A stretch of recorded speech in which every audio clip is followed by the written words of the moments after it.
ជម្រាបសួរបងប្អូនបាទវីដេអូនេះផ្ដាំផ្ញើដល់បងប្អូនយើងដែលមានម៉ូតូចាស់ណាបាទមួយជំនុំដូចផាន់ខ្ញុំនេះអី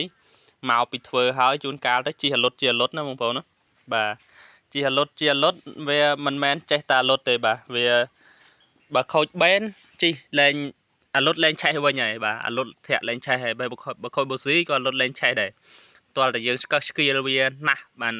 ធាក់ទៅឆេះវិញបងប្អូនបាទតែខូចបេនក៏ចឹងដែរខូចបេនវាមានលក្ខណៈខូចផ្សេងបាទខូចហើយធាក់លែងឆេះហើយ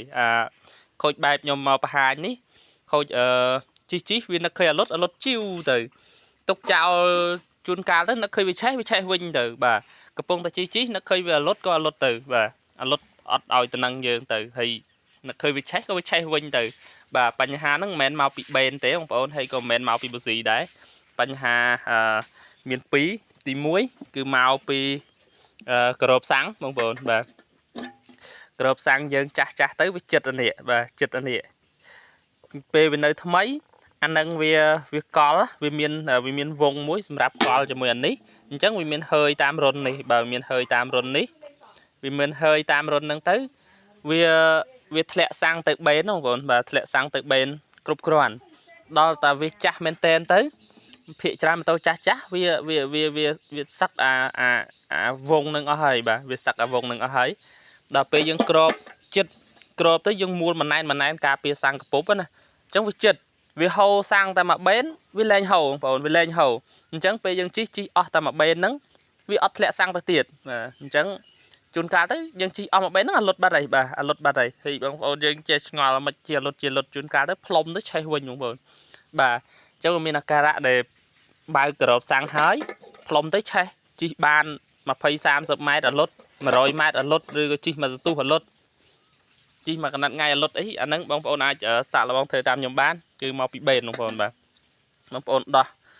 មកពីបេនមកពីក្របសាំងបងប្អូនដោះហើយចោះដូចខ្ញុំបាទបងប្អូនដោះហើយចោះដូចខ្ញុំនេះឃើញទេគឺខ្ញុំចោះហើយបាទខ្ញុំចោះវាចោះរុនវាណាហើយខ្ញុំមិនមែនចោះតែរុនប៉ុណ្ណឹងទេគឺជានៅផ្នែកខាងក្រោមវាទៀត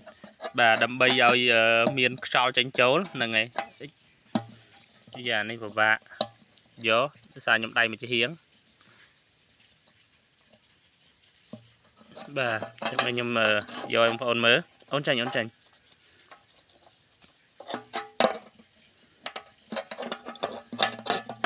នេះបងប្អូនបាទខ្ញុំជានៅផ្នែកខាងក្រោមនេះអូតឆូតច្អូវាបាទឆូតច្អូដូចខ្ញុំចឹងមកបងប្អូនបាទឆូតច្អូ4ទិសចឹងមកហើយចោះផ្នែកខាងក្រោមនេះផងបាទឆូតទាំងផ្នែកខាងមុខចោះទាំងផ្នែកខាងក្រោមបាទឃើញចោះខាងក្នុងវាមានរុនចឹងមកហើយចោះឲ្យចំនឹងច្អូវាដើម្បីអីដើម្បីឲ្យវាដាក់ចេះទៅនេះវាដាក់ចេះទៅវាមានហើយវាមានខ្យល់ចេញចូលបាទអញ្ចឹងម៉ូតូនេះក៏ចឹងដែរបងប្អូនមុនដំបូងខ្ញុំមកពីធ្វើដូសេមីបាទដូសេមីថ្មីបងប្អូនឃើញសេមីថ្មីចាស់បងយកមកជីងាកអលុតបងប្អូនជីបាន100 ម៉ែត្រអលុត200 ម៉ែត្រអលុតរួចទៅបន្ទោសជាងថាជាងធ្វើមិនកើតទេបងប្អូនណាប៉ុន្តែតាមពិតមិនមែនទេបងប្អូនបាទមិនមែនមកពីជាងធ្វើមិនកើតទេជាងគេធ្វើល្អណាស់ប៉ុន្តែអានេះជាលទ្ធផលវាស្ទះក្របសាំងនេះឯងបងប្អូនពេលយើងសាកល្បងបិទឲ្យចិត្តចេះទៅបាទបិទឲ្យចិត្តចេះទៅយើងបហូរសាំងវាអត់ហូរទេបងប្អូនបាទយើងដកទៅយកបហូរសាំងចេញពីបេនមកបាទយើងដកទៅយកសាំងបហូរចេញពីបេនមកយើងដាក់ដបដើម្បីត្រង់បន្ទាប់មកវាហូរអស់តែមួយខ្យល់វាលែងហូរតិចមែនតើតលែងហូរតែម្ដង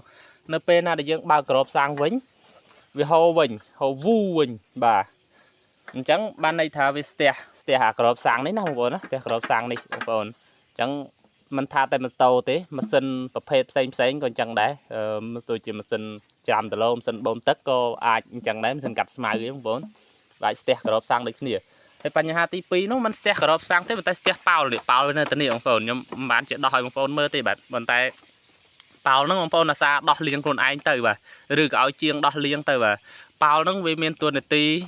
ទប់ធូលីទប់ដីទប់កតិដែល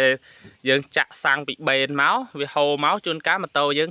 ចាស់វាសម្បូរច្រេះនៅក្នុងម៉ូតូក្នុងបេនក្នុងរេសឺវ័រវានេះហើយប៉ោលហ្នឹងមានតួនាទីទប់កាលណាចាស់ប៉ោលហ្នឹងងាកស្ទះហើយបងប្អូន តែប៉ោលនឹងស្ទះក៏វាឲ្យសាំងទៅបេនអត់គ្រប់ដែរបាទឲ្យសាំងទៅបេនអត់គ្រប់ទេអញ្ចឹងវាធ្វើឲ្យម៉ូតូយើងជាលុតហ្នឹងហើយបងប្អូនបាទហើយវីដេអូនេះមានតែប៉ុណ្្នឹងហើយបងប្អូនចង់ផ្ដាំផ្ញើដល់បងប្អូនយើងថាមុននឹងបន្ទោសជាងធ្វើមិនកើតអីបងប្អូនពិនិត្យមើលឲ្យចប់សពគ្រប់ជ្រុងជ្រោយយើងសិនណាបងប្អូនណាបាទទី1បងប្អូនត្រូវមើលក្របសាំងនេះបើសិនណាជាលុតដូចខ្ញុំថាវានឹកឃើញវាឆេះក៏វាឆេះទៅបាទវានឹកឃើញលុតក៏លុតទៅហើយឆេះជីមិនបានឆ្ងាយទេអាលុតទៀតបាត់ហើយបាទហើយផ្លុំលិចផ្លុំកើតទៅអាលុតផ្លុំលិចផ្លុំកើតទៅឆេះជីបានទៀតបាទជីនឹកឃើញវាអាលុតក៏វាអាលុតទៀតទៅហ្នឹងហើយអាហ្នឹងលក្ខណៈបែបអាលុតបែបហ្នឹងគឺមកពីក្របសាំងហើយនឹងមកពីប៉ោលបាទតែពីរហ្នឹងហើយបងប្អូនមិនមែនមកពីបេនទេមកពីបេនអត់ជាលុតអញ្ចឹងទេបាទតែលុតហើយគឺលុតហើយឬក៏ជីឆ្លក់អីអាហ្នឹងមកពីបេនហើយបាទឬក៏មកពីប៊ូស៊ីអីជីហុយអីណាជីឆ្លក់អីអាហ្នឹងមកពីប៊ូស៊ីហើយវាមិនមែនមកពីដូចខ្ញុំថាទេមកពីបេនហើយអញ្ចឹងបងប្អូនសម្គាល់លក្ខណៈខូចយើងងាយស្រួលបាក់ហត់ទៅជាងវិញឆ្ងាយបាទនេះបើសិនណាជាយកម៉ូតូនេះទៅជាងវិញឧទាហរណ៍ថាយើងជិះលុតចឹងហើយណាខ្ញុំអត់បានចោះក្របសាំងនោះអត់បានដោះលាងប៉ោលវាយកម៉ូតូនេះទៅឲ្យជាងធ្វើវិញជាងប្រកាសជាដូប៊ូស៊ីមួយបេនមួយបាទពេលហ្នឹងឆេះហើយបាទឆេះហើយដល់តែពេលបេនហ្នឹងចាស់ជាលុតទៀតបាទជាលុតទៀតដោយសារបេនថ្មីវាខ្យល់វានៅល្អវាអាចបឺតសាំងមកបានបាទវាអាចបឺតសាំងមកបានតែពេលខ្លះបឺតគ្រប់ឬមិនគ្រប់បាទប៉ុន្តែវាអាចបឺតមកបានជិះបានមួយខែពីរខែអញ្ចឹងទៅចាស់ទៅលុតទៀតបាទជាលុតទៀតអាចបន្ទោសប៊ូស៊ីទៀតហ្នឹងហើយបងប្អូនអញ្ចឹងបើអញ្ចឹងបងប្អូនត្រូវពិនិត្យមើលអញ្ចឹងបាទហ្នឹងហើយវីដេអូហ្នឹងមានតែប៉ុណ្្នឹងឯងបងប្អូនចង់ចែកម្លែកតែប៉ុណ្្នឹងឯងព្រោះអានេះជាបទពិសោធន៍របស់ខ្ញុំបាទអរគុណច្រើនបាទជួបគ្នានៅវីដេអូក្រោយទៀតបាទ